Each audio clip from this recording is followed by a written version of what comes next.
चलिए, जय हिंद दोस्तों। मेरा नाम तुषार है। पीएससी वाला के इस यूट्यूब चैनल पे आप सभी का स्वागत है। सीजीएडीयू की तैयारी कर रहे हैं हम लोग। उसी से रिलेटेड आजीविका पढ़ रहे थे, उसका आज क्लास 2 रहने वाला है, जिसके अंतर्गत आज हम लोग देखने वाले हैं हरित क्रांति के बारे में। ग्रीन रिवॉल्यूशन क्या था, इसकी उपलब्धियां क्या रही हैं, इसके अलावा क्यों लाया गया था, इसके फायदे क्या रहे हैं और इसके नुकसान क्या रहे हैं, इन सारी चीजों को हम लोग पढ़ने वाले हैं। गांव के लोगों को या किसानों को इससे क्या फायदा हुआ, ये सारी चीजें समझेंगे। एडीओ में इस प्रकार के क्वेश्चन आते हैं, इस टॉपिक से इंपॉर्टेंट है। वीडियो पूरा देखिएगा। वीडियो के एंड में आप सभी के लिए क्वेश्चन है, तो जो भी वीडियो देखेंगे पूरा देखेंगे। एंड में आप वो क्वेश्चन को अटेम्प्ट करिएगा और कमेंट करके आप आंसर बताइएगा कौन सा आंसर इसका सही होगा। जो भी बच्चे सही आंसर देंगे उनके कमेंट को जो है मैं लाइक कर दूंगा और हार्ट दे दूंगा। चलिए आते हैं, बढ़ते हैं हम लोग सीधा सीधा हरित क्रांति या ग्रीन रिवॉल्यूशन के बारे में। ओके, तो कृषि क्षेत्र में परंपरागत तकनीकों तथा खेती की विधियों को आधुनिक विधियों द्वारा परिवर्तित करना ही और प्रतिस्थापित करना ही आपका हरित क्रांति कहलाया। ओके, मीनिंग क्या है? पुराने जमाने में आप लोगों ने देखा होगा खेती के अलग अलग तरीके थे। पुराने तरीके थे, पहले जो है किसान खेतों से मतलब हलों से खेतों को जोतते थे। उसके बाद जो है सिंचाई के पर्याप्त साधन न होने के कारण मौसम के ऊपर जो है आपका डिपेंड करते थे। इस प्रकार के अलग अलग विधियां थी। जो आपके रोपने की विधि है, इससे अलावा जो बीजों का प्रयोग करना है, उनमें किस प्रकार का अंकुरण करना है, सारी पुरानी विधियां थी, जिनसे प्रोडक्शन जो है कंपेरेटिवली कम होता था। तो इन सारी चीजों को परिवर्तित करना और आपका मास लेवल पे प्रोडक्शन करना, यही आपका ग्रीन रिवॉल्यूशन आया है। इसके अगर उद्देश्य को समझने की कोशिश करेंगे तो कृषि उत्पादन एवं उत्पादकता एवं उसकी गुणवत्ता में वृद्धि करना। ओके, मेनली आपका कृषि उत्पादन को बढ़ाना, उसकी उत्पादकता को बढ़ाना। जैसे सपोज करिए आपके पास धान की दो किस्में हैं। धान की एक किस्म ऐसी है जो कि आपका 10 से 15 दाना देती है, वहीं पर धान की दूसरी एक किस्म ऐसी है जो 50 से 100 दाने देती है। तो किसानों को मोटिवेट किया गया कि आप ऐसे धान लगाओ जिससे आपका ज्यादा बीज मिले। ओके, जिसमें आपके चावल के ज्यादा दाने आए और उससे क्या होगा, आपकी उत्पादकता बढ़ेगी। तो ये हुआ। इसके साथ साथ फसल की गुणवत्ता में भी वृद्धि की गई है। जैसे कुछ फसलें पहले कैसे होती थी, अलग अलग टाइप की आती थी, मतलब वो थोड़ा कमजोर रहती थी, तो उनमें ऐसा किया गया जिनको पकने में टाइम लगता था। सपोज एक फसल है जिसको पकने में 120 दिन लगते हैं, तो इस प्रकार की फसलें भी ली जाने लगी जो 100 दिन में या 90 दिन में पकने लगे, जिससे आपका 20 से 30 दिन बचे। तो इस प्रकार का भी काम हुआ है। इसके अलावा कृषि की अनिश्चितता को समाप्त करना, ग्रीन रिवॉल्यूशन का एक उद्देश्य आपका ये भी रहा है। जो खेती करते समय अनिश्चितताएं होती है, अनिश्चितता किस प्रकार का, तो कभी आपने देखा होगा कि खेती करने के लिए किसान ने बीज बोए और उस साल आपका जो है पानी ही नहीं गिरा, सूखा पड़ गया, तो सूखा पड़ने के कारण उसकी फसल जो है गिर जाती थी। इसके अलावा कई बार आप बहुत ज्यादा पानी पड़ जाए तब भी प्रॉब्लम होती थी। इसके अलावा अन्य भी अनिश्चितताएं आती हैं, जैसे कहीं आग लग जाना, ये हो जाना। तो इन सारों को भी ग्रीन रिवॉल्यूशन के अंतर्गत रोकने की कोशिश की गई है। अनिश्चितताओं को जितना हो सके हम लोग कम करें और खत्म करने की कोशिश करें। इसके साथ साथ अगर आप खेती करोगे, ध्यान से समझिएगा, किसानों के पास अच्छी फसल होती है, केवल उनके खाने तक नहीं, वो उसको बेच भी पाते हैं। तो इससे ग्रामीण विकास की प्रक्रिया तेज हो जाएगी। कैसे? अब समझिए, किसान के पास पैसा आएगा, ओके, तो वो अपना घर बनाएगा, अपनी आजीविका के लिए और चीजें जो भी उसकी जरूरत होती है, चाहे फिर रोटी की बात हो, फिर इसके अलावा आपका एंटरटेनमेंट के साधन हो, उसको बेचने के लिए मार्केट बनाना, ये सारी चीजें, मतलब छोटे से लेके आप बड़े लेवल तक जो चीजें सोच सकते हैं। फसल तो समझिएगा, उसकी अगर उपज ज्यादा हो रही है तो वो मार्केट में बेचने जाएगा, तो अब धीरे धीरे गांव में ही मार्केट लग जाएगा। इस प्रकार से अब मार्केट लगा तो मार्केट के साथ बैंकिंग सुविधाएं आएंगी, ये सारी चीजें आपका होने लगेंगी। तो ये ग्रामीण विकास की प्रक्रिया को तेज करता है कहीं ना कहीं ग्रीन रिवॉल्यूशन। इसके अलावा देश के सिंचित और असिंचित कृषि क्षेत्रों में ज्यादा उपज वाले संकर और आपके बौने बीजों का इस्तेमाल करके जरिए तेजी से उत्पादन में बढ़ोतरी करना। मेनली क्या था ना, यहाँ पर ग्रीन रिवॉल्यूशन में हुआ क्या है, जो परंपरागत आपके बीज हुआ करते थे, जैसे कि मोटे बीज रहते थे या अलग अलग फसलें रहती थी, जो एक प्रकार से बुरे मौसम में सरवाइव तो कर जाए बट उनकी उत्पादकता ज्यादा नहीं थी, उनकी जगह पर हाइब्रिड बीजों का प्रयोग किया गया। हाइब्रिड बीज मतलब क्या, दो प्रकार के आप अलग अलग बीज लिए, उनका हाइब्रिडाइजेशन कराए, संकरण कराए और दोनों की खूबी ले लिए। जैसे आप लोगों ने बायोलॉजी में पढ़ा होगा, एक मटर होता था अपना हरा गोल और एक होता था पीला दानेदार, उन दोनों को मिलाकर हम लोगों ने गोल पीला और हरा दानेदार ऐसे मटर बना लिए अपनी अपनी पसंद के हिसाब से। तो वैसे ही बीजों में भी संकरण किया गया, जिससे कि वो ज्यादा उत्पादकता दे सके, और वैसे बीजों का प्रयोग करने के लिए किसानों को बोला गया, जिसके थ्रू आपका ग्रीन रिवॉल्यूशन हो सका। जरूरी क्यों है, ध्यान से समझने की कोशिश करना। चाहे भारत हो चाहे दुनिया हो, पॉपुलेशन काफी तेजी से बढ़ी। ओके, इतनी बड़ी जनसंख्या को खिलाने के लिए हमारे पास जो जमीन है, खेत है, वो एक सीमित मात्रा में है। तो वहां पे हम जमीन को तो बढ़ा नहीं सकते, उतना ज्यादा बढ़ा भी नहीं पाएंगे अगर जंगल भी काटेंगे।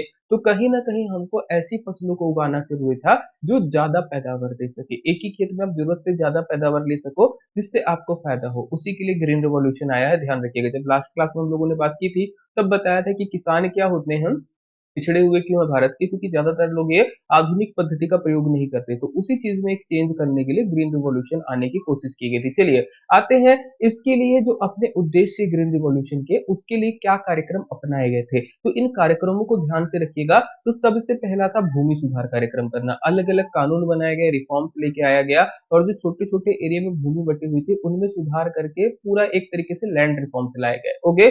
दूसरा, संरचनात्मक सुविधाओं का विकास किया गया। ग्रीन रिवॉल्यूशन के लिए जो भी इंफ्रास्ट्रक्चर चाहिए, सपोज आपको खेत में फसल ही तो उगाना है, बट उसमें भी आपको देखना पड़ेगा कि क्या कहते हैं आपके पास अवेलेबल है या नहीं है सिंचाई के साधन। तो अगर सिंचाई के साधन अवेलेबल नहीं है तो बांध बनाना, बांध बनाने के बाद नहर निकालकर खेतों तक पानी पहुंचाना, अगर वो पॉसिबल नहीं हो तो भूमिगत जल का प्रयोग करने के लिए कुआं खुदवाना, नलकूप खुदवाना, पंप देना, ये सारा इंफ्रास्ट्रक्चर का विकास किया गया। वैज्ञानिक कृषि का उपयोग किया गया, आपको बताया गया कि आपके खेत में किस प्रकार की फसल आप लगाओगे तो ज्यादा प्रकार की आपको उत्पादकता मिलेगी, ज्यादा बेनिफिट होगा। तो ये सारी चीजों को ध्यान रखा गया। और वैज्ञानिक खेती हुई, आपका सॉइल टेस्ट करना शुरू हुआ, एनपीके की मात्रा देखी गई, जमीन में आपके कितने हैं, कितना आपका एनपीके है, किस चीज की कमी है, उस प्रकार से रासायनिक उर्वरकों का प्रयोग किया गया। जनरली ग्रीन रिवॉल्यूशन में बहुत अधिक मात्रा में उर्वरकों का प्रयोग किया गया।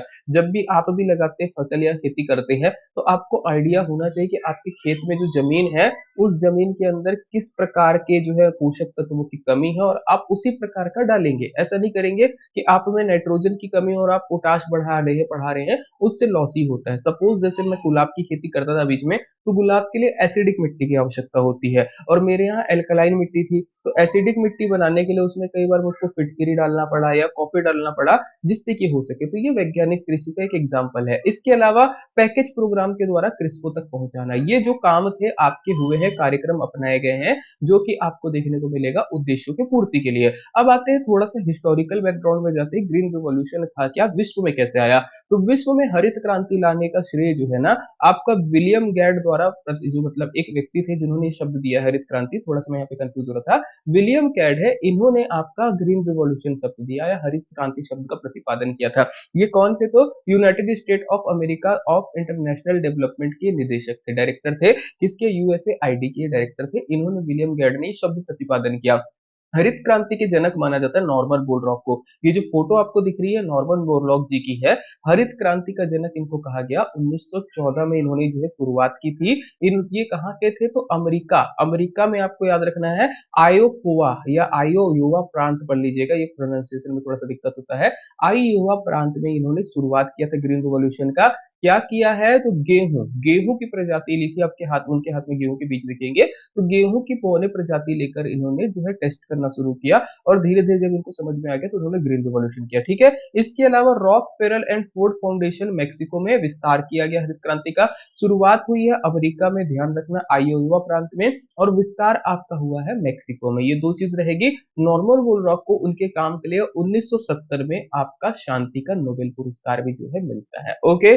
अब अगर बात करेंगे अमेरिका का आयोवा प्रांत जो है आपका प्रांत कहाँ है, तो ये अमेरिका का मैप है जो अलग अलग स्टेट्स में बटा हुआ है, उसमें आयोवा प्रांत आपको हाईलाइटेड ये देखने को मिलेगा। ओके। चलिए आगे आते हैं, भारत में हरित क्रांति की बात करेंगे। तो भारत में हरित क्रांति का जनक माना जाता है एम एस स्वामीनाथन जी को, तमिलनाडु के थे ये। 1967 में अपने यहाँ शुरू होता है आपका हरित क्रांति। उस समय के अगर पदाधिकारी की बात करेंगे तो राष्ट्रपति थे सर्वपल्ली एस राधाकृष्णन, प्रधानमंत्री इंदिरा गांधी थी, और चिदम्बरम सुब्रमण्यम ये खाद्य मंत्री थे। इनको ही हरित क्रांति का शिल्पकार भी कहा जाता है। तो ध्यान से करिएगा, भारत में हरित क्रांति की शुरुआत किसने की या पिता बोलेंगे तो स्वामीनाथन जी को लीजिएगा, पर शिल्पकार की बात आएगी तो आप चिदम्बरम सुब्रमण्यम का नाम ले सकते हैं। ओके। चलिए भारत में हरित क्रांति के विकास की बात करते हैं, जो हम लोगों का मेन टॉपिक रहने वाला है। तो भारत में हरित क्रांति के अगर आप विकास को देखोगे ना तो तीन फेजेस में ये होता है। 1968 से 1980 तक पहला फेज चला है, फिर 81 से 95 चला है, और 95 से अब तक चला है। ओके। तो ये तीन फेज में भारत में आपको हरित क्रांति दिखेगी। भारत में ग्रीन रिवॉल्यूशन की बात करेंगे ना, तो ऐसा नहीं है कि सभी फसलों को इससे फायदा हुआ है, और ऐसा भी नहीं है कि पूरे भारत में एक बराबर फायदा हुआ है। भारत के कई राज्य जो है ग्रीन रिवॉल्यूशन से अपना प्रोडक्शन बढ़ा दिए हैं, और कई राज्य इसमें पिछड़ गए हैं। तो इन सारी चीजों को देखना है आज को हमको कि कौन कौन से राज्यों को फायदा हुआ है इससे, और कौन कौन से राज्यों की उत्पादकता बढ़ी, और किस किस फसलों की उत्पादकता बढ़ी। अगर भारत की बात करेंगे ना, तो भारत में हरित क्रांति के परिणाम स्वरूप जो है गेहूं, मक्का, गन्ना और बाजरा, ये चार चीज आप ध्यान रखिएगा। ये है आपका गेहूं, ये है गन्ना, ये है आपका बाजरा, और ये है मक्का। ओके, तो गेहूं, गन्ना, बाजरा और मक्का की फसलों में प्रति हेक्टेयर कुल उत्पादकता में काफी वृद्धि हुई। सपोज एक एग्जांपल ले लीजिए कि गेहूं की पहले जब पुरानी फसलें लगती होंगी, तो एक हेक्टेयर में मान लीजिए उनका होता होगा 100 क्विंटल, 200 क्विंटल, मुझे एक एग्जैक्ट आइडिया नहीं है, फिर भी मान लीजिए 100 क्विंटल, 200 क्विंटल होता होगा। बट अब जब है आपका ग्रीन रिवोल्यूशन के बाद वो बढ़ गया 150 क्विंटल से 300 क्विंटल के आसपास बढ़ने लगा। तो इनकी जो है प्रति हेक्टेयर में कुल उत्पादकता में काफी वृद्धि हुई। पहले जितना एक जमीन हेक्टेयर जमीन पे लगता था, उससे काफी ज्यादा आपका मिलने लगा। ओके, तो ये हो गए हमारे क्या हरित क्रांति से फायदे वाली फसलें। अब आते हैं थोड़ा सा हरित क्रांति के प्रयास देखते हैं भारत में किस प्रकार के हुए हैं, क्या क्या चीजें की गई थी हरित क्रांति में। तो सबसे पहला है रासायनिक उर्वरकों का प्रयोग बढ़ाया गया।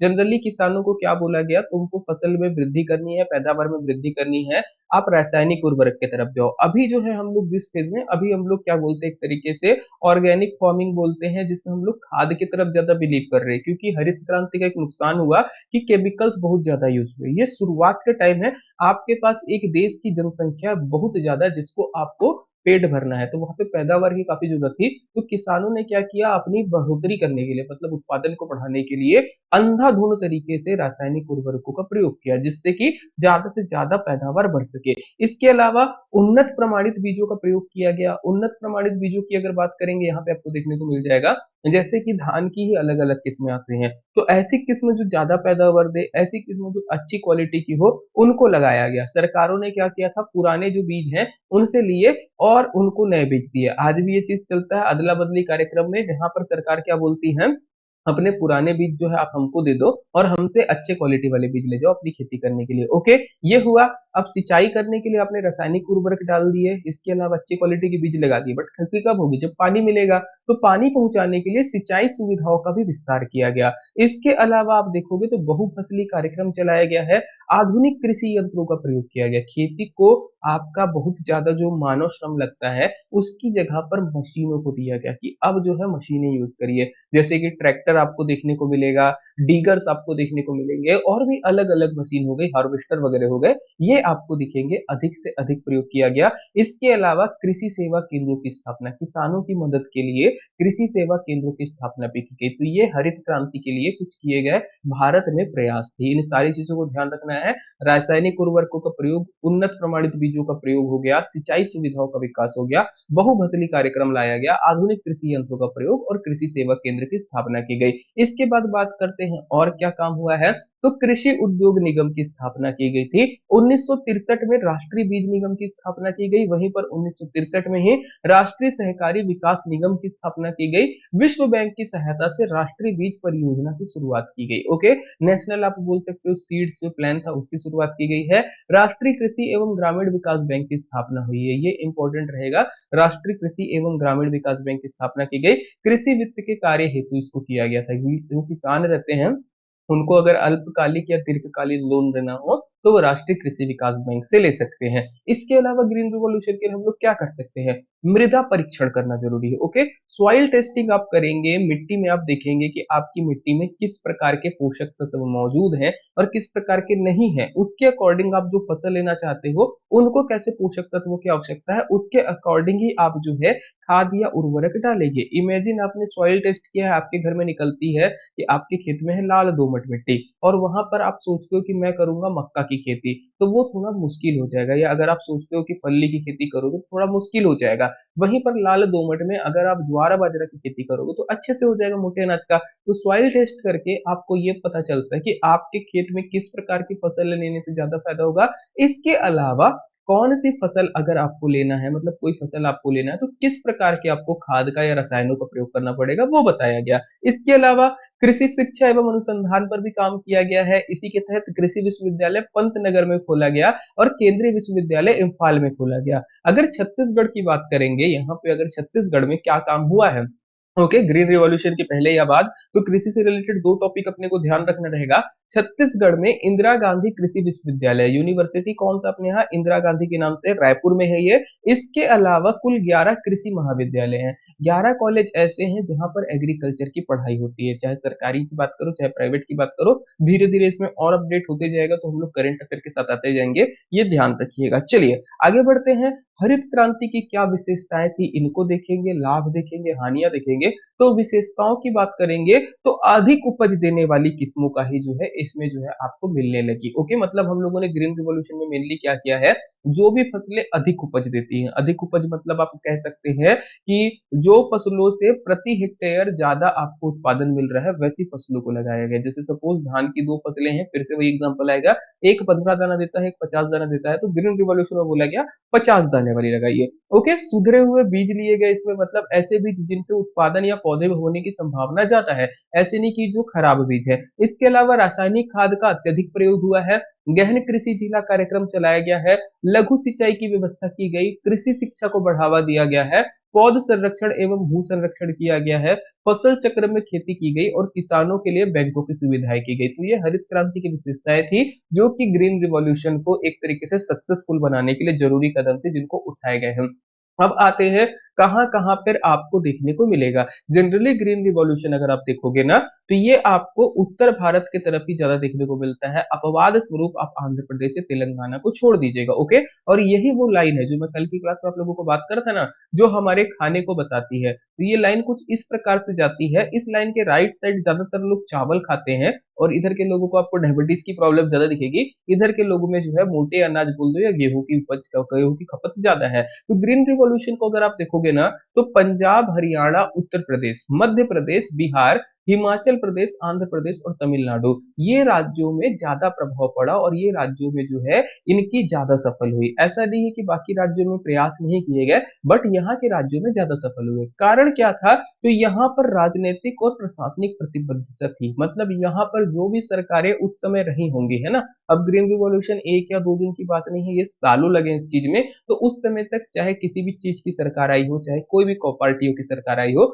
उन्होंने राजनीतिक प्रतिबद्धता दिखाई एवं प्रशासन भी यहाँ पे एकदम तंदुरुस्त था। जिसने जैसा जैसा गवर्नमेंट के थ्रू आया वो सारा काम इन्होंने करवाया, जिससे आपका खेती में बढ़ावा हुआ है, ग्रीन रिवॉल्यूशन सक्सेसफुल हो पाया। सबसे ज्यादा तो पंजाब और हरियाणा को ही हुआ था। ओके, इसके अलावा उपलब्ध जो संकर बीज थे उनके लिए उत्तर पश्चिम भारत की जलवायु अनुकूल थी। मेनली ये वाला जो रीजन है ना, जो भी आपके ग्रीन रिवॉल्यूशन के लिए बीज लिए गए, ओके, वो जो बीज लगाए गए वो ये वाले एरिया की जलवायु को बहुत ज्यादा सूट कर गए। ओके, और इसके कारण जो है यहाँ पर आपकी उत्पादकता बढ़ी। इसके अलावा शुष्क क्षेत्र होने के कारण नहर सिंचाई एवं अन्य संरचनात्मक सुविधाओं का पर्याप्त विकास पर बल दिया गया। अगर आप देखोगे ध्यान से तो यही वाला आपका जो एरिया है, यहाँ से आपको पूरा गंगा ड्रेनेज सिस्टम दिखेगा, इधर आपका सिंधु ड्रेनेज सिस्टम है। तो मतलब आप बोल सकते हो गंगा हो गया, पंजाब तो 5 नदियों का प्रदेश कहलाता ही है, तो यहाँ पर अपने पास काफी सारी नदियां थी जो पर्याप्त सिंचाई के लिए व्यवस्था कर पाई। और इसके अलावा इंफ्रास्ट्रक्चर भी ज्यादातर इधर डेवलप हुआ। इसके कारण आपको देखने को मिलेगा इस तरफ ग्रीन रिवॉल्यूशन का विकास हुआ। इसके अलावा यदि किसी क्षेत्र में संस्थागत समस्याएं थी, जो मतलब उन्हें दूर कर दिया गया, या संस्थागत समस्याएं थी ही नहीं। ओके, तो यहाँ पर कोई भी अगर कोई प्रॉब्लम आ रही थी तो उसको जल्दी दूर कर दिया गया, या कोई ऐसी प्रॉब्लम नहीं है। आप इमेजिन करो, ग्रीन रिवॉल्यूशन के लिए हम लोग सोचते राजस्थान, और वो भी राजस्थान में कौन सा रीजन लेते, थार वाला रीजन। यहाँ पर आप कितनी भी कोशिश कर लो, यहाँ पर उतना मुश्किल है कि कह नहीं सकते। ओके, सक्सेसफुल होने के चांसेस कम है। वैसे ही अगर आप नॉर्थ ईस्ट तरफ चले जाओ, जो पहाड़ी एरिया है, वहां पर मुश्किल है। जहां पर आपका नदियां अच्छे से थी, व्यवस्था उस प्रकार की थी, वहां पे हम लोगों ने ग्रीन रिवॉल्यूशन काफी अच्छे से अचीव कर लिया। तो कई बार हो सकता है आपसे राज्य का नाम पूछेगा, आई थिंक 8 राज्य हैं, इन 8 राज्यों को देख लीजिएगा। और कभी कारण बता इसमें बोले तो आप बता देना कि ये कारण थे जिसके कारण जो है ग्रीन रिवॉल्यूशन यहाँ पे अच्छे से हो पाया। चलिए अब आते हैं हरित क्रांति के लिए कौन सी फसलें प्रयोग की गई थी, किस प्रकार की किस्म प्रयोग की गई थी, उनको समझ लेते हैं। जैसे विश्व में अगर बात करेंगे तो गेहूं की एक नस्ल थी जिसको हम लोग बोलते थे लरमा रोजी। ओके, इसको 64A भी बोला गया है, ये यूज हुआ है। इसके अलावा नौरिन है तथा सोनारा है। ये जो है किसमें यूज की गई थी गेहूं के विश्व में हरित क्रांति लाने के लिए। वहीं पर चावल में अगर आप देखोगे तो ताइचुंग IR36 IR64 ये किसमें यूज की गई थी। भारत में अगर बात करेंगे तो सोनारा 64 और सरबती सोनारा ये आपके यूज की गई थी किसकी गेहूं की। और चावल के लिए आप देखोगे तो लरमा रोजी 64 IR64 64A और पूसा ये थी। प्रभावित फसलों की बात करेंगे तो सबसे ज्यादा अगर किसी फसल को फायदा हुआ है हरित क्रांति में तो वो है गेहूं। ओके, गेहूं के बाद दूसरे नंबर पे आया धान जिसको फायदा हुआ, तीसरे नंबर पे मक्का, चौथे पे ज्वार और पांचवे में बाजरा। तो ये जो है आपको फसल का क्रम याद रखना है जो सबसे ज्यादा फायदे में थी। आप एक साथ में बोल सकते हो गेहूं धान मक्का, इसके बाद ज्वार बाजरा, ऐसे बोलिएगा गेहूं धान मक्का ज्वार बाजरा। इनके उत्पादन पे काफी इम्पैक्ट पड़ा और आराम से इन्होंने वृद्धि की, बाकी फसलों पे उतना नहीं हुआ है। ओके, अब हरित क्रांति में आप ये भी बोल सकते हो कि सर पश्चिम बंगाल हो गया या फिर आपका महाराष्ट्र हो गया या कर्नाटक हो गया, इधर उतना ज्यादा फायदा क्यों नहीं हुआ ग्रीन रेवोल्यूशन से। ऐसा नहीं है कि बिल्कुल भी नहीं हुआ होगा, बट यहाँ पर आप बोल सकते हो उतनी राजनीतिक प्रतिबद्धताएं नहीं रही होंगी या फिर यहाँ पर किसान जो है वो पुरानी तकनीक पर ही बिलीव करे, उनको सिखाया नहीं गया होगा कि नई तकनीक से आ सकता है, उतने प्रॉपर प्रयास नहीं हुए होंगे जिसके कारण आपको देखने को मिलेगा उतना अच्छे से नहीं हुआ है। चलिए आगे बढ़ते हैं, हम लोग बात करते हैं हरित क्रांति के उद्देश्य के बारे में। अभी जो भारत में चला उसका उद्देश्य क्या था। ओके, तो भूखमरी की समस्या को दूर करने के लिए हरित क्रांति की शुरुआत की गई थी। ओके, आप समझना जैसे जैसे जनसंख्या बढ़ती है वैसे वैसे लोगों का पेट है ना भरने के लिए हमको खाद्य या अनाज लगता है। अब अगर बहुत ज्यादा जनसंख्या बढ़ गई है, महंगाई इतनी बढ़ जाएगी कि लोगों को भूखा रहना पड़ेगा और भूखा होना ही आपका कुपोषण हो जाता है। जब भूखमरी की बात आती है तो भूखमरी एक छोटी समस्या नहीं है, ये बहुत बड़ी चीजों को बताता है। जहां पर आपको ग्लोबल हंगर इंडेक्स जैसे एक आता है ना, वो भी आप देखने को सोचते होगे, उसमें क्या लगता है कि हम लोग भूखे हैं वो बताता है, एक्चुअल में ये बताता है कि कितने लोग कुपोषित है, कितने लोगों को पर्याप्त भोजन नहीं मिल रहा है, क्या क्या इशू आ सकता है वो। तो भूखमरी की समस्या को दूर करने के लिए हरित क्रांति लाई गई थी। इसके अलावा भारत में समग्र ग्रामीण विकास के और आपके कच्चे माल की पूर्ति से भारत से ही हो, इसके लिए भी जरूरी था। ओके, ग्रामीण कृषि का विकास और कच्चे माल की आपूर्ति भारत से हो, इसके लिए भी हरित क्रांति जरूरी थी। अगर कच्चा माल भारत में मिलेगा तो उद्योग भारत में लगेंगे और बेरोजगारी की समस्या भी होगी। इमेजिन करो आप क्या करते हो हरित क्रांति के थ्रू किसी एक ऐसी फसल का प्रोडक्शन करते हो जिससे आप कोई प्रोडक्ट बना सकते हो। सपोज आपने चावल ही उगा रहे हो, आप धान ही उगा रहे हो, बहुत ज्यादा मात्रा में धान उगता है, तो धान को हम लोग कच्चे माल के रूप में यूज कर सकते हैं एथेनॉल बनाने के लिए। तो एथेनॉल प्लांट लग जाएगा, एथेनॉल प्लांट लगेगा तो जो भी प्लांट लगेगा वहां पर रोजगार उपलब्ध होंगे। इसके अलावा मान लो आपको एथेनॉल नहीं बनाना है, धान से ही आपने चावल निकाला और चावल का आप आटा बना के बेच रहे हो, तो इस प्रकार के प्रोडक्ट आ सकते हैं। टमाटर का अगर मान लो आपकी खेती को बढ़ावा मिलता है किसी रीजन में, वहां पे आप क्या करो, कुछ नहीं एक टोमेटो केचप इंडस्ट्री खोल दो या फिर टमाटर की चटनी वाली इंडस्ट्री खोल दो, अलग अलग अपने पास ऑप्शन रहते हैं। ओके, तो अगर कच्चा माल अवेलेबल हो गया, हम लोग इंडस्ट्रीज लगाएंगे और उसके बाद क्या होगा, बेरोजगारी की समस्या हल हो जाएगी। तो ये भी इंपॉर्टेंट था। इसके अलावा वैज्ञानिक अध्ययन के बाद कौन सी मिट्टी जलवायु कौन सी फसल के लिए उपयोगी है इसका अंदाजा आसानी से लगाया जाने लगा। अब पूरे भारत में आइडिया हो गया है हम लोगों को कि किस एरिया में आप रहते हो, उस एरिया में अगर आप हो तो कौन सी फसल की खेती करोगे तो ज्यादा फायदा होगा और कौन सी फसल की खेती करने से फायदा नहीं होगा, ये भी हम लोगों को आइडिया लगने लगा। इसके अलावा गैर औद्योगिक राष्ट्रों में प्रौद्योगिकी का प्रसार हुआ, जो एक कच्चे माल एक साल में कई फसलों को पैदा की जाने लगी। तो ये एक अपने को मिलेगा उद्देश्य था। ओके, चलिए अब हरित क्रांति से ही एक रिलेटेड दूसरा चीज है, ये है हरित क्रांति कृषि उन्नति योजना। ये भी इंपॉर्टेंट रहेगा। क्यों इंपॉर्टेंट रहेगा, इस पे कुछ बीच में अपडेट आया था। तो हरित क्रांति कृषि उन्नति योजना भारत में साल 2005 में लाई गई थी। किसानों की आय में वृद्धि तथा कृषि का वैज्ञानिकरण करना इसका मेन उद्देश्य था। किसानों का पैसा बढ़ाएंगे और कृषि का वैज्ञानिकरण करेंगे। ओके, इस योजना का उद्देश्य कृषि उत्पादन उत्पादकता तथा उपज का बेहतर लाभ बढ़ाना था। ओके, इस योजना को जो है 12वीं पंचवर्षीय योजना से आगे 2017-18 से 2019-20 तक के लिए भी आपका अनुमोदित किया गया था। ओके, 5 में शुरू हुई है, 12वीं पंचवर्षीय योजना तक चली, उसके बाद भी चली है, 17-18 से लेके 19-20 तक इसको अनुमोदित किया गया था। इसके अंतर्गत अम्ब्रेला योजना थी। टोटल 11 योजना और मिशन को इसमें शामिल किया गया था, जिनको हम लोग बोल देते हैं एक छत्र योजना या अम्ब्रेला योजना। ये 11 योजनाएं कौन कौन सी है इसका नाम आपको पढ़ना है, डिटेल मैंने दिया है बट डिटेल को मैं वीडियो में स्किप करूंगा। जो भी नोट्स आप लोगों को फ्यूचर में प्रोवाइड होगा वहां पे वो रहेगा, उसको पढ़ लीजिएगा, अदरवाइज वीडियो काफी लंबा बनेगा। तो अम्ब्रेला योजना के तहत जो 11 मिशन थे उनका नाम याद रखिएगा, MIDH एकीकृत बागवानी मिशन, इसको भी डाला गया है। ये इवन बजट का भी डाटा मैं बाद में करवाऊंगा, जो भी हरित क्रांति से रिलेटेड रहेगा। ओके, इसके बाद राष्ट्रीय खाद्य सुरक्षा मिशन एनएफएसए, राष्ट्रीय सतत कृषि मिशन हो गया, राष्ट्रीय विस्तार प्रस्तुतिकरण हो गया है, बीज एवं पौधरोपण आपका सामग्री पर उपमिशन, इसके बाद कृषि मशीनरीकरण पर उपमिशन, पौध संरक्षण और पौध संग्रह से संबंधित उपमिशन, इसके अतिरिक्त कृषि आपका जनगणना अर्थशास्त्र सांख्यिकी एकीकृत योजना, जिसको ISACEC बोला जाता है, कृषि सहयोग पर एकीकृत योजना, कृषि विपणन एकीकृत योजना और कृषि राष्ट्रीय मंडी ई गवर्नेंस योजना। ये सारी 11 योजनाएं या मिशन थी जो कि हरित क्रांति कृषि उन्नति योजना के अंतर्गत आती है। इकोनॉमिक सर्वे मैंने ऑलरेडी छत्तीसगढ़ का पढ़ा दिया है, पेड बैचेस में वो हो गया है, उसमें इसका डाटा हम लोगों ने किया हुआ होगा। जब आप एग्रीकल्चर पढ़ोगे तो उसमें मैंने बताया होगा हरित क्रांति विस्तार योजना या बागवानी मिशन के लिए कितना बजट अलॉटेड है और कहाँ कहाँ पैसा खर्चा हो रहा है।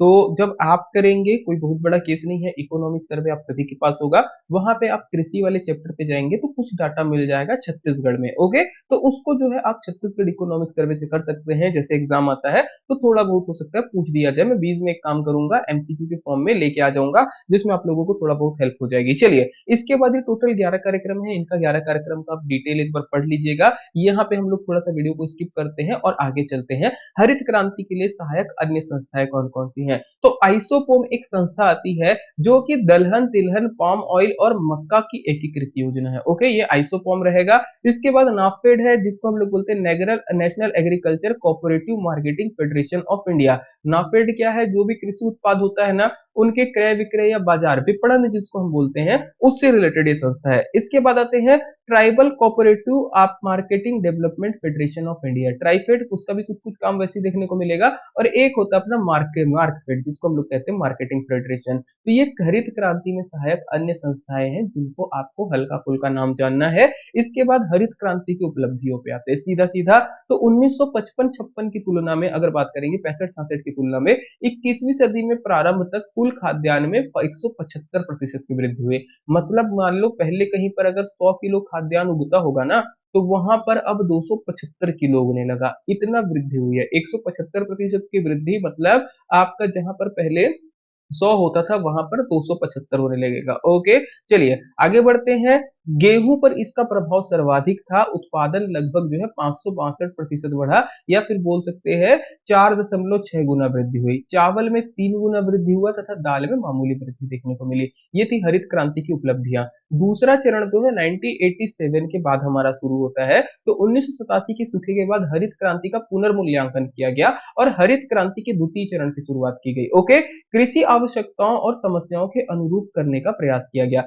इस चरण में हरित क्रांति के विस्तार के लिए 14 राज्यों के 169 जिलों को चुना गया था जहां पर सिंचाई की सुविधा उपलब्ध थी। ओके, लेकिन नवीन कृषि तकनीक का उपयोग नहीं किया गया। द्वितीय हरित क्रांति में ये पॉइंट याद रखना, 14 राज्य 169 जिले को चुना गया है। ओके, इसके अलावा जहां पे सिंचाई की सुविधा थी उसको चुना गया, बट नई कृषि तकनीक का उपयोग नहीं किया गया। इसके अलावा आप जाएंगे तो राष्ट्रव्यापी वितरण पर सर्वाधिक बल विशेष करके पूर्वी भारत, तटवर्ती भारत और पठारों और दक्षिण भारत में हरित क्रांति का विस्तार को प्राथमिकता दी गई। जहां पे पहले नहीं हुआ था वहां पे दिया गया। ईस्टर्न इंडिया बोल दो, आपका कोस्टल रीजन बोल दो और प्लेटू वाला रीजन बोल दो, वहां पे किया गया है।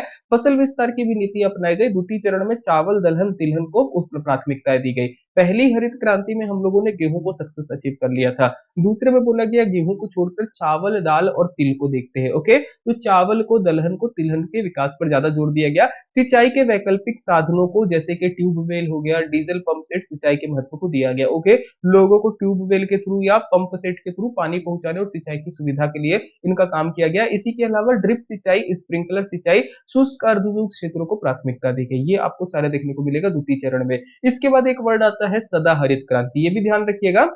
इसका विचार भारत के प्रमुख कृषि वैज्ञानिक एमएस स्वामीनाथन का जाता है। उद्देश्य क्या था? तो देश के आर्थिक, अगर बात करेंगे वार्षिक उत्पादन को 210 मिलियन टन के वर्तमान स्तर से दोगुना करके 420 मिलियन टन तक करना। जो भी आपका उत्पादन होता है उसको डबल करना। उन्होंने विज्ञान की सर्वश्रेष्ठ तकनीकों का प्रयोग करके जैविक कृषि को, शोध को बढ़ावा देने पर बल दिया। आवश्यकता क्या होगी इसके लिए? तो मिट्टी के स्वास्थ्य का उन्नयन करना। ओके, लैब टू जो लैंड है प्रदर्शन को बढ़ावा देना। इसके अलावा अलावा रेन वाटर हार्वेस्टिंग को अनिवार्य बनाना और इसके अलावा किसानों को उचित मूल्य के बाद उचित मूल्य पर खाद उपलब्ध कराना, ये कुछ बेसिक आवश्यकताएं थी जो आपको ग्रीन रिवॉल्यूशन के टाइम पे देखने को मिली सदा हरित क्रांति पे। चलिए आते चुनौतियां क्या है सदा हरित क्रांति के लिए, हरित क्रांति की चुनौतियां क्या है। तो जोत और खेत का आकार छोटा होना, यहाँ पर अगर आप देखोगे ना तो भारत में ज्यादातर किसान लघु सीमांत कृषक में आता है, उनके पास कोई बहुत बड़ा कृषि जोत नहीं है, उनके पास कोई बहुत बड़ा खेत नहीं है। आप एक को पटा लोगे दूसरा नखड़ा करेगा, दूसरे को पटा लोगे तीसरा नखड़ा करेगा। तो एक जब ब्रॉडर लेवल पे हम लोग बात करते हैं ना तब हम लोग देखते हैं हमारे पास कृषि जोत का आकार काफी छोटा है। इसके अलावा बटाईदार व्यवस्था जो है ये भी एक दिक्कत हो गया कि आप क्या करते हो खुद खेती न करके किसी दूसरे को दे देते हो, तो ये एक चुनौती आती है। भूमिहीन कृषक और निर्धन कृषकों की अधिकता है भारत में, कई किसान ऐसे जिनके पास खुद की जमीन नहीं है, वो दूसरे की जमीन पे जाके खेती करते, तो उनको कैसे मनाएंगे। इसके अलावा बाढ़ एवं सूखे में सम्मिलित जो है प्रभाव का पाया जाना और इसके अतिरिक्त सभी कृषि भूमि पर संरचनात्मक सुधारों का नहीं होना, ये कुछ हरित क्रांति को लेकर हमारे यहाँ जो है चुनौती आई। इन सारी चीजों को हमको कोप अप करना पड़ेगा। चलो आते हैं मेन पॉइंट पे, वो है हरित क्रांति के इफेक्ट क्या पड़े, सकारात्मक प्रभाव क्या थे, नकारात्मक प्रभाव क्या थे। तो सकारात्मक प्रभाव की अगर बात करेंगे, प्रति हेक्टेयर उत्पादन में काफी वृद्धि हुई है। अगर आप देखोगे ना तो हरित क्रांति के बाद भारत में विश्व का सबसे बड़ा कृषि उत्पादक देश बन गया। ग्रीन रिवॉल्यूशन के बाद ही ये हुआ कि एक टाइम पे हमको जो है ना अनाज दूसरे देशों से इंपोर्ट करना पड़ता था, आज की डेट में अनाज हम लोग एक्सपोर्ट करते हैं, हम लोगों ने इतना उत्पादन किया है। इससे क्या हुआ है, आयात में कमी आई है। जब भारत एक टाइम पे देखोगे ना तो बहुत बड़ा विदेशों से आयात किया करता था, अब ये ना के बराबर हो गया है। हमारे पास खुद में इतना उत्पादन है कि हम एक्सपोर्ट करते, तो आयात में कमी हुई। किसानों की आय में बढ़ोतरी हुई है। किसानों की अगर आय देखोगे तो जैसे किसान की आय कैसे डिपेंड करती है, फसल जितनी ज्यादा होगी उतना उसको मिलेगा, तो किसानों की आय में बढ़ोतरी हुई। प्रौद्योगिकी का विकास हुआ, किसान जो है अगर आप देखोगे तो थ्रेसर कटर ट्रैक्टर आदि की मदद से खेती करने लगे हैं, जिससे टेक्नोलॉजी आपकी बढ़ गई है। पहले जहाँ पे सामान्य कृषि मजदूर और हल होता था, आज की डेट में ट्रैक्टर हो गया या बाकी चीजें हो गई, वो आपको देखने को मिलेगा जो किसान यूज करते हैं। जिनके पास खुद का नहीं रहता वो भी किराए से लेके आके कर लेते हैं। इसके अलावा रोजगार में बढ़ोतरी हुई। अगर आप देखोगे तो ग्रीन रिवॉल्यूशन के सकारात्मक प्रभाव थे। सकारात्मक के साथ साथ नकारात्मक प्रभाव की बात करते हैं। ओके, ग्रीन रिवॉल्यूशन का ज्यादातर ध्यान जो है ना वो खाद्य फसलों पर था, जिनको हम लोग खा सकते हैं। ओके, गैर खाद्य फसलों पर इनका कोई प्रभाव नहीं पड़ा, जैसे कि कपास गन्ना तिलहन, ये सारी जो फसलें हैं ये ग्रीन रिवॉल्यूशन या हरित क्रांति से दूर रह गई, इन पर कोई ज्यादा प्रभाव नहीं पड़ा। दूसरा, सभी किसानों ने रासायनिक खाद का अत्यधिक प्रयोग करना शुरू करने लगे। देखो आपने किसानों को सिखा दिया, एक्चुअल में ग्रीन रिवॉल्यूशन के साथ प्रॉब्लम क्या हुई, किसानों को हम लोगों ने सिखा तो दिया कि हरित क्रांति आई है, आप रासायनिक खाद का प्रयोग करोगे आपको प्रोडक्शन बढ़ेगा, बट किस लिमिट तक करना है ये नहीं बताया। आज की डेट में क्या होने लगा है कि किसान अत्यधिक मात्रा में रासायनिक खाद का प्रयोग करते हैं, उनको खुद जो खाना रहता है ना उस पर वो किसी प्रकार का आपका रासायनिक खाद नहीं डालेंगे, उर्वरक नहीं डालेंगे, वहां पर वो लोग गोबर खाद वगैरह डालते हैं। भले उनको उत्पादन कम हो पर अपने खाने के लिए निकाल लेते हैं, बट जो रासायनिक खाद वाला है ना वो एक अलग केस हो जाता है, बहुत ज्यादा। तो आप जैसे देखोगे ना तो कई बार आपको ये खबरें सुनने को मिलती होंगी कि भारत जो है, भारत में आपको जो मतलब हमने इंपोर्ट करने एक्सपोर्ट करने की कोशिश की विदेशों में कोई सामान, तो कई बार गेहूं लेने से मना कर देते विदेश वाले, कई बार चाय लेने से मना कर देते। हमको लगता है कि हमारे से दुश्मनी के कारण, बट ऐसा नहीं है, उनको भी पता है जो भारत में खेती हो रही है ना उसमें रासायनिक खाद और कीटनाशक का बहुत ज्यादा प्रयोग किया जा रहा है, जो कि लॉन्ग टर्म पे आपकी हेल्थ को लेके इम्पैक्ट कर सकता है। हम लोग तो वैसे ही खा रहे तो हमारा शरीर कहीं ना कहीं एडजस्ट कर जाता है, वो साथ बुढ़ापे में पता चलता है कैंसर होना या ये होना, बट वहां पे उतने लोग नहीं है, तो मतलब वहां के लोगों को वो सही नहीं लगता।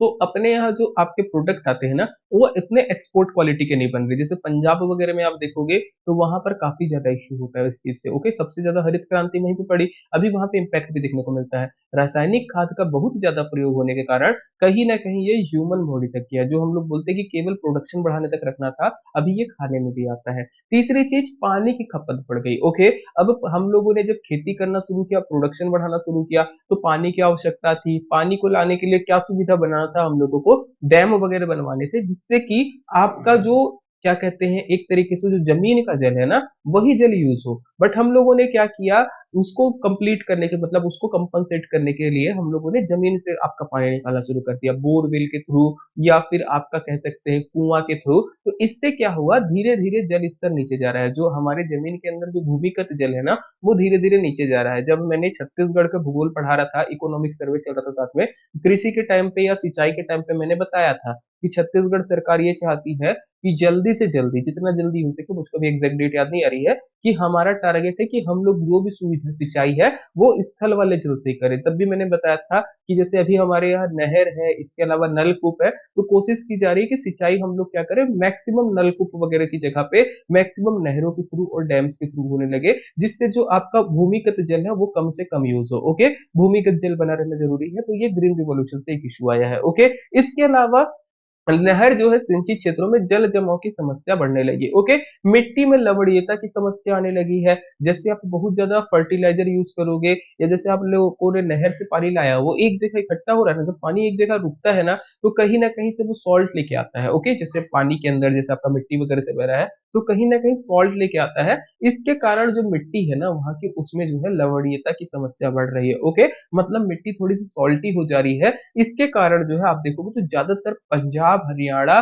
पश्चिम उत्तर प्रदेश में रेह और कल्हर मिट्टी का विस्तार हो रहा है। ओके, ये एक प्रकार की लवड़ी मिट्टी है। मिट्टी अगर एसिडिक है, अल्कलाइन में चल जाता है, ये एक अलग टाइप की हो जाती है। ओके, रासायनिक उर्वरकों और कीटनाशकों के प्रयोग से मिट्टी की उर्वरता में कमी आई है। देखिए, प्रकृति या कुदरत क्या होती है ना, वो खुद को सेट करने में अपने आप में डिपेंडेंट है, मतलब वो खुद से कर सकती है। हमने क्या किया, मिट्टी की उर्वरता बढ़ाने के लिए हमने जबरदस्ती रासायनिक खाद उर्वरक डालते गए, मिट्टी जो अपने आप से मतलब निकाल सकती थी ना, वो में कमी आ गई। अब देखोगे तो धीरे धीरे मिट्टी में उपजाऊपन कम हो जाता है। उसके बाद फिर से जहां पे आप पहले 1 किलो डालो तो पता चलता है 1.5 किलो डालना पड़ेगा। तो मिट्टी की उर्वरता में कमी आई है। ऊसर भूमि की समस्या जो है वो आपका उत्पन्न होने लगी है। इसके अलावा रासायनिक उर्वरक और कीटनाशक के प्रयोग से ही मृदा प्रदूषण के साथ साथ भूमिगत जल और नदियों का जल भी प्रदूषित हो रहा है। रासायनिक खादों को हम लोगों को खेतों तक सीमित रखना था, बट इतनी ज्यादा मात्रा में प्रयोग किया गया कि वही सारी चीजों की समस्या की जड़ बनता है। ओके,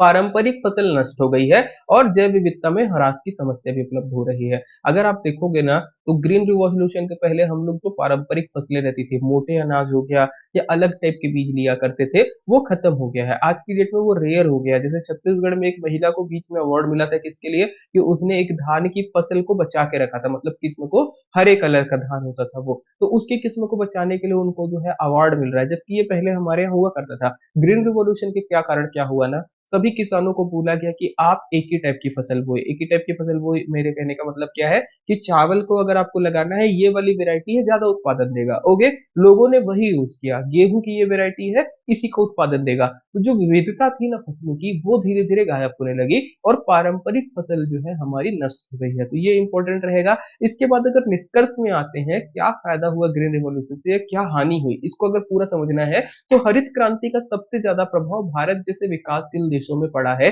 ये ध्यान रखिएगा।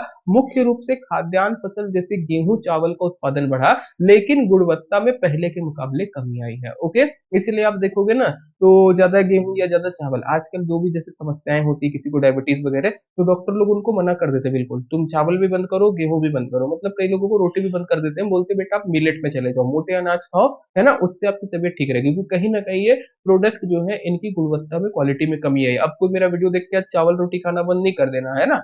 ठीक है, चलिए। कीटनाशकों का उपयोग किया जाने लगा और उन पर उर्वरकों के प्रयोग से प्रति हेक्टेयर उत्पादन तो बढ़ा, लेकिन लोगों में बीमारियों और इनके प्रभाव से होने लगी और आने जाने लगी। मतलब क्या हुआ, हम लोगों ने जहाँ पेस्टिसाइड का यूज किया ना कीड़े मारने के लिए, वो भी इतनी ज्यादा मात्रा में करने लगे हम लोग यूज, कि अब पता चलता है हमारे पेट में जाता है वो, और पेट के कीड़े मारने के साथ साथ पेट के अच्छे कीड़े मार देता है। मतलब क्या है, कहीं ना कहीं हमारी इम्यूनिटी को लॉस कर रहा है। इसी के कारण जो मैं पहले बात कर रहा था वीडियो में, कि अब विदेश के जो लोग हैं ना, वो कई बार भारत से नहीं लेते। जैसे एक बार चाय का जो है स्टॉक वापस आया था, बोल दिया गया था इसमें कीटनाशक बहुत ज्यादा यूज हुआ, और वही चाय हम लोग बड़े प्यार से पीते हैं, है ना। ऐसी आपका क्या कहते हैं, जो गेहूं का था, आई थिंक गेहूं को भी मना कर दिया गया था, क्यों बोल के, कि गेहूं में जो है बहुत ज्यादा हमने रासायनिक उर्वरक यूज किए हैं। तो ये आपको देखने को मिलेगा। इससे प्रॉब्लम क्या होती है हम लोगों को समझ में नहीं आता। यहाँ पे गवर्नमेंट को कंट्रोल करना चाहिए, बट इन फ्यूचर जो है कैंसर जैसी समस्याएं या बाकी समस्याएं आ जाती हैं। अचानक में पता चलता है आपके परिवार में किसी को कैंसर हो गया है, जबकि ना तो बीड़ी पीता था, ना तो सिगरेट पीता था, ना तो कुछ पीता था। तो कहीं ना कहीं कारण ये सारी चीजें बनती है। इसके अलावा किसानों को जागरूक किया गया, उनकी फसलों का बीमा, मिट्टी का निरीक्षण और संरक्षण के बारे में उनको समझाया गया। ओके, कम भूमि में ज्यादा फसल लेने के लिए उनको बहुफसली योजना लागू की गई। ओके, इसके अनुसार कुछ लाभ और कुछ हानियां हुई हैं। ओके, ध्यान रखना, कोई भी चीज ऐसा नहीं है कि एक आपको लाभ ही लाभ देगा, सिक्के के दो पहलू होते हैं। फायदा हुआ है, इसके साथ साथ नुकसान हुआ है। अभी फ्यूचर में हम लोगों को क्या करना चाहिए, कि जो नुकसान हुआ है उसको कैसे कम कर सकते हैं। जैसे मृदा ह्रास हो रहा है, मिट्टी की गुणवत्ता में कमी आ रही है, तो उसको कैसे कम कर सकते हैं। किसानों को आज की डेट में जागरूक करना होगा कि बहुत ज्यादा उर्वरकों का प्रयोग आप ना करें। उर्वरकों के अलावा भी आप जो है कोशिश करिए, जैसे कि जैविक खाद का प्रयोग करिए। छत्तीसगढ़ में यहीं पे आपको एक योजना देखने को मिलती है, गोधन न्याय योजना। वो कहीं ना कहीं इसी चीज को इम्पैक्ट करती थी, इसी चीज को एक तरीके से ना आ रही थी। बट अब कितना पेपर पे हुआ और कितना फील्ड पे हुआ, ये वर्क के बारे में मुझको आइडिया नहीं है, तो वो आपको देखने को मिलेगा। इसके अलावा किसान लोगों को भी आप देखोगे वैसे ही करते हैं, उनके खुद के खाने के खेत अलग होते हैं और बेचने के अलग होते हैं। जैसे मैंने जितने लोगों को देखा, मैं अपने पर्सनल एक्सपीरियंस से बता रहा हूँ, आप लोग भी वो चीजें देख सकते हो, उससे आपको आइडिया लग जाएगा। मतलब किसानों को कहीं ना कहीं आइडिया है कि ये जो आप उत्पादन कर रहे हो कहीं ना कहीं वो नुकसान कर सकता है, बहुत ज्यादा उर्वरक यूज करो, बट उनको भी इनकम का है चिंता कि अगर हम ज्यादा नहीं बेचेंगे तो हम कमाएंगे कैसे। तो कहीं ना कहीं सरकार को भी बोलना पड़ेगा कि एमएसपी हम आपकी बढ़ाएंगे। इसके अलावा हम क्या करेंगे, तो कुछ सुधार करेंगे, जैसे कि 3 कृषि कानून आए थे, तो ये सारा का सारा चीज कहीं ना कहीं जुड़ता है। अगर किसान मंडी की जगह डायरेक्ट अगर किसी व्यक्ति को बेच दे, उससे किसान को फायदा होगा। तो कुछ लॉज और कुछ रिफॉर्म्स करने पड़ेंगे हम लोगों को, ये सारी चीजें आपको देखने को मिलेंगी। चलिए, अब कृषि से रिलेटेड जैसे मैंने बोला मिलेट, तो मिलेट ईयर याद रखिएगा 2023 था, इंटरनेशनल ईयर ऑफ मिलेट्स 2023 को घोषित किया गया था। क्यों? क्योंकि हरित क्रांति के बाद जो भी हमारे पास आज की डेट में खाने में फसलें है ना, वो ऐसी फसलें हैं जो मौसम के प्रतिकूल प्रभाव को नहीं सह पाती। नहीं सह पाती मतलब क्या है, जैसे एक फसल आपने लगाई है धान की, अगर कभी बहुत ज्यादा सूखा पड़ गया वो शायद गिर जाएगी।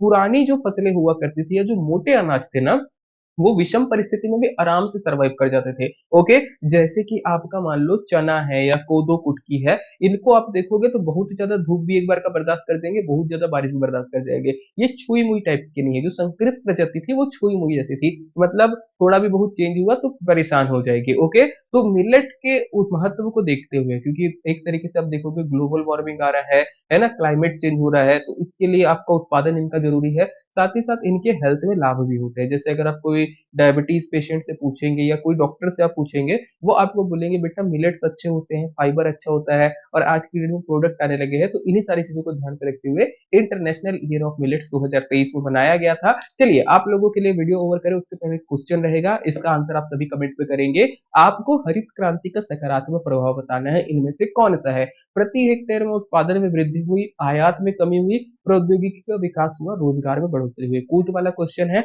आपको ऑप्शन दिखेंगे, option A 1 2 3, option B 2 3, option C 1 3 4 और option D all of the go.